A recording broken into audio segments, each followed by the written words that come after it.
ზოგჯერ რეალობა იმდენად დაუჯერებელია, რომ ყველაზე შემოქმედი სცენარისტიც კი ვერ გარისკავს ფილმში სიუჟეტის ასეთი მოულოდნელი შემოტრიალება მოახდინოს. ჯეფრი მანჩესტერის ისტორია სწორედ ასეთი შემთხვევაა. ეს ადამიანი ძარცვავდა რესტორნებს, გადაადგილდებოდა სახურავებით, გაიქცა ციხიდან და მთელი ნახევარი წლის განმავლობაში სათამაშოების მაღაზიაში იმალებოდა, სადაც ბავშვთა კვებით არსებობდა და ღამე ცარიელ დარბაზებში ველოსიპედით სეირნობდა. ეს ყველაფერი ნამდვილად არ არის ჰოლივუდური სცენარის ფანტაზიის ნაკოფი. არამედ მართლა მომხდარი ისტორიაა, რომელიც შემდგომში საფუძვლად დაედო ფილმს ძარცველი სახურავიდან ჩენინგ ტატუმის და კირსტენ დანსტის მონაწილეობით. ჯეფრი მანჩესტერი 1971 წელს დაიბადა კალიფორნიაში ქალაქ საკრამენტოში. ის შეერთებული შტატების არმიის ელიტარულ დანაყოფში მსახურობდა. 82 საჰაერო სადესანტო დივიზიაში, რაც სხვათა შორის დიდად დაეხმარა შემდგომში კრიმინალურ კარიერაში. სამხედრო სამსახურის პერიოდში მანჩესტერმა კლდეზე ცოცვის ტექნიკას ბრწყინვალე დაითვისა. ასევე იდეალურად ფლობდა რთულ ადგილებში მიღწევის ტექნიკას და მომავალში ეს ცოდნაც ძარცვების დროს გამოიყენა. იუტას შტატის მთებში ის გადიოდა მზადებას ვერტიკალურ შტურმში და მონაწილეობა მიიღო უდაბნოს ფარის ოპერაციაში, სადაც აქტიურად გამოიყენებოდა ფარული მიახლოვების ტექნიკა. უნარი, რომელიც მანჩესტერმა სამოქალაქო ობიექტებში ჩუმად შესაღწევად გამოიყენა. 1999 წელს ჯეფრი მანჩესტერის ცხოვრება მკვეთრად შეიცვალა. ის ცოლს გაეყარა, რომელზეც 20 წლის ასაკში დაქორწინდა და რთულ ფინანსურ მდგომარეობაში აღმოჩნდა. სამი შვილის მამას იმის ფულიც არ ჰქონდა, ბავშვებისთვის სულ იაფი და უბრალო საჩუქრები რომ ეყიდა. უფროსი ქალიშვილის ბეკის თხოვნა, მამა დაბადების დღეზე იქნებ ველოსიპედი მიყიდო, ჯეფრისთვის მტკივნეულ შეხსენებად იქცა მის სრულ ფინანსურ უსუსურობაზე. და სწორედ მაშინ ჯეფრი მანჩესტერმა საბედისწერო გადაწყვეტილება მიიღო, რომელმაც სრულად შეცვალა მისი ცხოვრება. 90-იანი წლების ბოლოდან მანჩესტერმა სერიული ძარცვების მთელი სერია მოაწყო. მისი სამიზნე სწრაფი კვების რესტორნები იყო, უმეტესად მაკდონალდსი.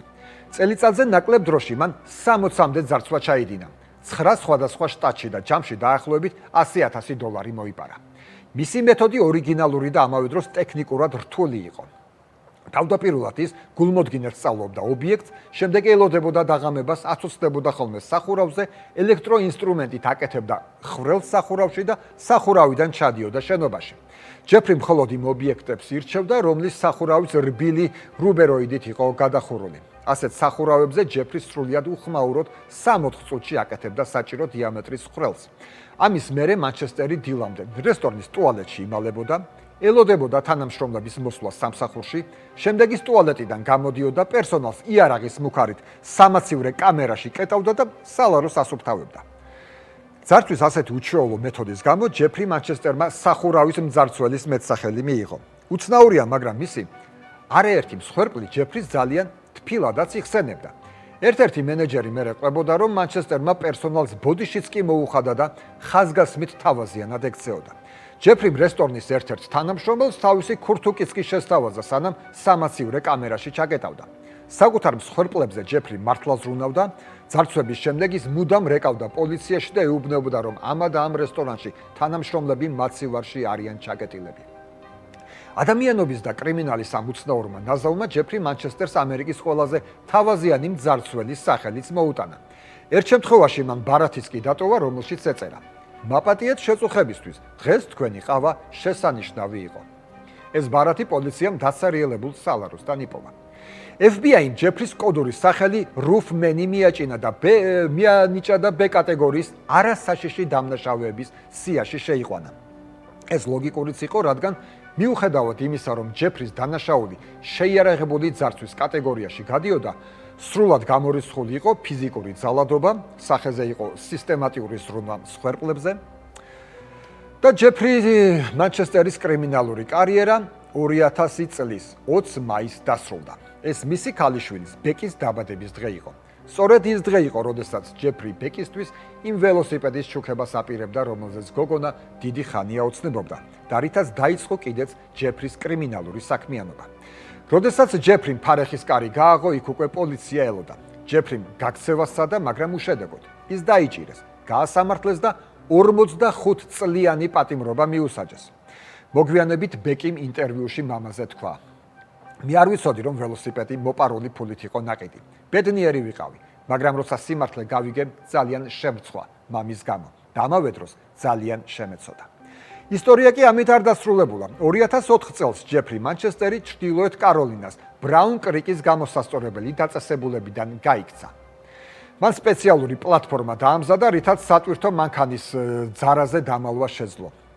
პლატფორმა ისე კარგად იყო დამზადებული, რომ დიდი სიმძიმის გაზლებაც შეეძლო და თავად მანქანის დათვალიერებისას პრაქტიკულად უხილავიც იყო.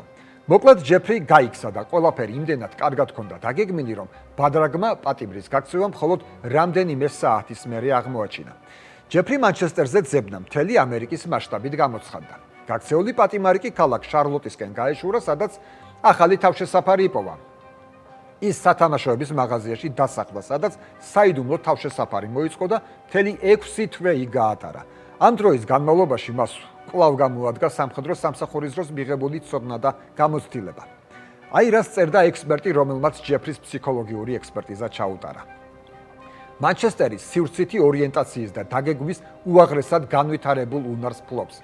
მისი აზროვნების სტილი მზვერავის ტაქტიკური აზროვნების სტილს გავს.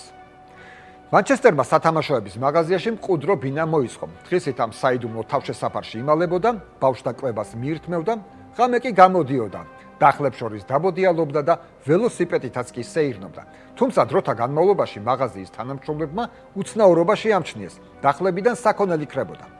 აღმოჩენის საფრთხის გამო 2004 წლის დეკემბერში ჯეფრიმ საცხოვრებელი შეიცვალა და მეზობლად მდებარე ელექტროტექნიკის დახურულ მაღაზიაში გადაინაცვლა. მან იქ კიბის უჯრედის ქვეშ ოთახი მოიწყო, სადაც DVD-ზე ფილმების ყურებით ერთობოდა.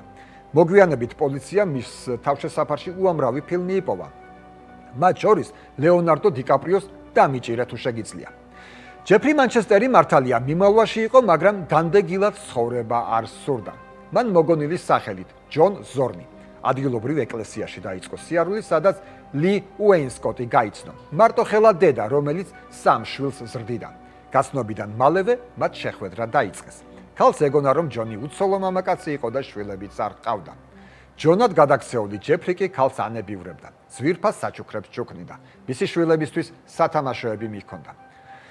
ცხადია, ეს ყველაფერი მოპარული იყო იმ მაღაზიიდან, სადაც ჯეფრი იქამდე თვეების განმავლობაში იმალებოდა.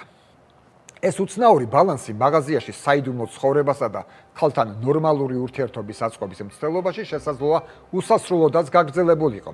ჯეფრის ჩვეულებრივი ადამიანური სითბო სჭირდებოდა, მაგრამ წარსული და ის ფაქტი, რომ გაქცეული პატიმარი იყო, ამის საშუალებას არ აძლევდა. აი რა უთხრა თავად ჯეფრიმ მოგვიანებით რეჟისორ დერეკ სიენფრანს, რომელმაც მის ცხოვრებაზე ფილმი გადაიღო. მე არ მინდოდა გმირობა. სურდა ჩვეულებრივი ბიჭი ყოფილიყავი, რომელიც დადის სამუშაოზე, ერთობა მეგობრებთან ერთად და კოცნის საყვარელ ქალს. მაგრამ მე არ შემეძლო ყოფილიყავი ის, ვინც ვარ. მე შემეძლო მხოლოდ გამოგონილი ჯონი ყოფილიყავი.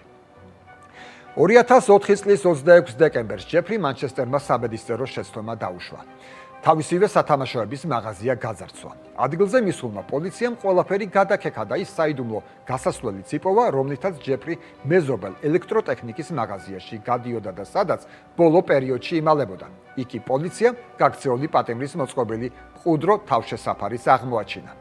იქაურობა თითის ანაბეჭდებით იყო სავსე, რომელიც გაქცეული პატიმრის ანაბეჭდებს დაემთხვა. ორიოდე კვირაში პოლიცია ლი უეინსკოტთან სამსახურში მივიდა და მისი ბოიფრენდის ფოტოები აჩვენა. ქალს აუხსნეს, ვინ იყო სინამდვილეში მისი ახალი შეყვარებული. ქალი ცხადია შოკში იყო და პოლიციას დახმარების აღმოჩენას დათანხმდა. საღამოს, როცა ჯეფრი მანჩესტერმა შეყვარებულის სახლის კარზე დააკაკუნა, კარი გაიღო და იქ გოგოს ნაცვლად პოლიციელები იდგნენ. ჯეფრი მეორედ დააპატიმრეს. ჯიბეში მას $3245 ნაღდი ფული და მოპარული ძვირფასეულობა აღმოაჩნდა, რაც გოგოსთან საჩუქრად მიჰქონდა და ასევე სავაჭრო ცენტრის ყველა მაღაზიის გასაღები. ჯეფრი მანჩესტერი ისევ წარსდგა სასამართლოს წინაშე და მას კიდევ 32 წელი დაუმატეს. ჯეფრი მანჩესტერი დღესაც ჩრდილოეთ კაროლინას ცენტრალურ ციხეში ზის და შეწყალებაზე თხოვნა მხოლოდ 2036 წელს შეეძლება.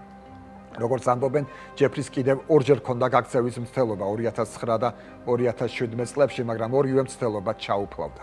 ჩენინგ ტატუმი, რომელმაც კინოში ჯეფრის როლი შეასრულა, აღფრთოვანებული იყო მისი ოპტიმიზმით. ლი უეინსკოტი კი მეორედ გათხოვდა. იმ ამბებიდან 10 წლის შემდეგ ქალმა ჯეფრი ციხეში პირველად მოინახულა. ლის ჯეფრიზე ცუდი არაფერი დასდენია. მანჩესტერის ისტორია რთულ მორალურ კითხვებს აჩენს. ერთი მხრივ მან ათობით შეიარაღებული ძარცვა ჩაიდინა, აშინებდა და მასივარში კეტავდა სრულიად უდანაშაულო ადამიანებს.